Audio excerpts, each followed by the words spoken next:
I have the right size, yep. So this is not because we added any kind of coloring. These are all natural colors. The ingredients are... I started working on preparing a skincare line in response to my patients. I've been a dermatologist for over 20 years, and during that time, I've been creating regimens for people. After you've just shaved, right? It just kind of goes in, and you typically top it off with the moisturizer. You get a real amount here, a little bit of the moisturizer, and rubbed in. So again, your 2 steps, go to bed. It's a bit more of a struggle.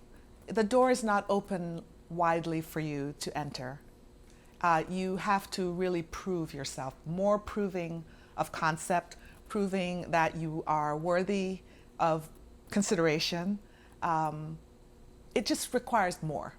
You will eventually, I mean, it's the way it's been my whole life, right? For the perfect moisturizer, just this by itself. But after the happenings of 2020, there was a new interest in Black-owned brands.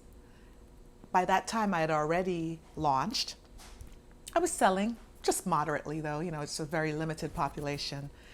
But there was a very distinct difference. Suddenly, the introductions that we tried to make previously took some footing.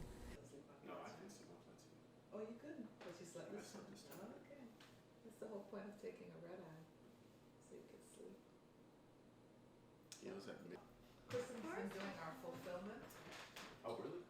Yeah. I went from 0 retailers interested to having signed with 7 of the most major retailers by the time we got to the end of 2020. So that's humongous.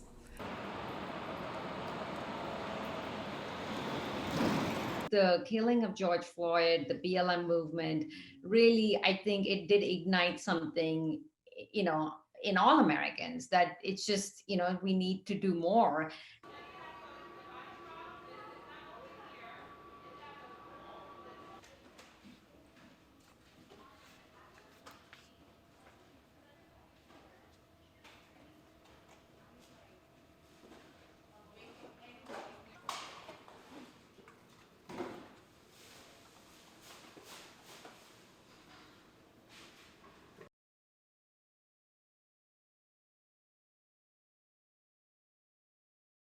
And we're excited to see our brand count double from 8 brands to 16 brands this year. And in fact, this year the hair category will actually meet the 15% commitment. So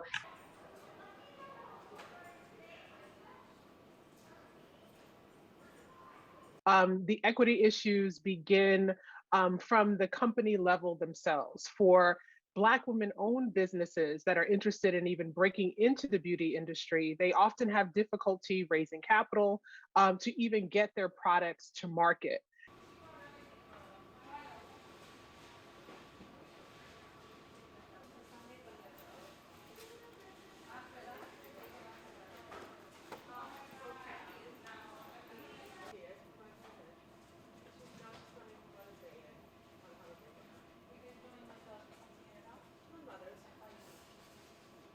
We've seen some major shifts when it comes to the marketing of beauty products. And much of that has to do with, one, the pressure and activism that Black women as consumers and as manufacturers have been putting on beauty companies as well as beauty distributors. And it also has to do with the changing racial climate as we see more activism around issues of race and racial inequality in the streets. That also is impacting what we see in stores.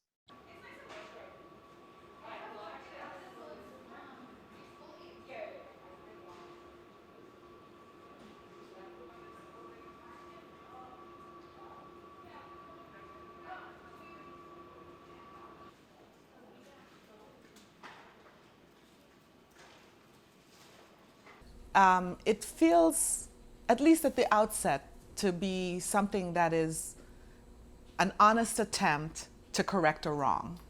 This booster serum is called the Skin Calming Booster, which is our hydration booster. My hope is that now that the doors have been open and these brands have been allowed to come in, that they prove themselves to be exactly worthy of being in these retail outlets, and that it will provide, more open doors for other brands coming up behind us that are owned by Black founders.